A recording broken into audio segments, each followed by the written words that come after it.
গেল 18 জুন বুধবার।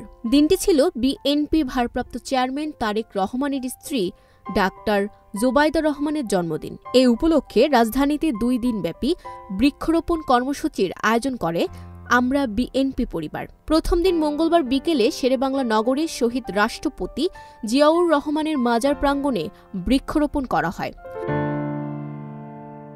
Dhaka medical college এর কৃতী শিক্ষার্থী বিশিষ্ট হৃদরোগ বিশেষজ্ঞ জোবাইদা রহমানের জন্মদিন উপলক্ষে ঢামেক প্রাঙ্গণে অনুষ্ঠিত হয়েছে এক বিশেষ আয়োজন। অনুষ্ঠানের অংশ হিসেবে আজ বৃহস্পতিবার দুপুর 12টায় কলেজ প্রাঙ্গণে আয়োজিত হয় বৃক্ষরোপণ কর্মসূচি। জুবাইদা রহমান ঢাকা মেডিকেল কলেজ থেকে এমবিবিএস পাশ করেন। পরে লন্ডনের ইম্পেরিয়াল কলেজ থেকে মেডিসিনে এমএসসি করেন। তিনি চিকিৎসকদের সিভিল সার্ভিস পরীক্ষায় প্রথম হয়ে 1995 সালে চিকিৎসক হিসেবে সরকারি চাকরিতে যোগ দিয়েছিলেন।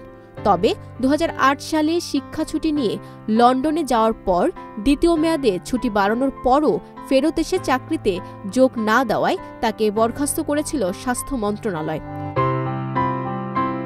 জুবাইদা রহমানের জন্ম বাংলাদেশের সিলেট জেলায়। তিনি প্রয়াত রিয়ার অ্যাডমিরাল মাহবুব আলীর মেয়ে। মাহবুব আলী সাবেক রাষ্ট্রপতি জিয়াউর রহমানের শাসনামলে বাংলাদেশের নৌবাহিনীর প্রধান ছিলেন। হুসেইন মোহাম্মদ এরশাদের সরকারের সময়েও তিনি যোগাযোগ ও কৃষিমন্ত্রীর দায়িত্ব পালন করেন। বাংলাদেশের স্বাধীনতা যুদ্ধের প্রধান সেনাপতি জেনারেল এমএজি ওসমানী জুবাইদা রহমানের চাচা। Sabikun Nahar Sadia, news flash 71।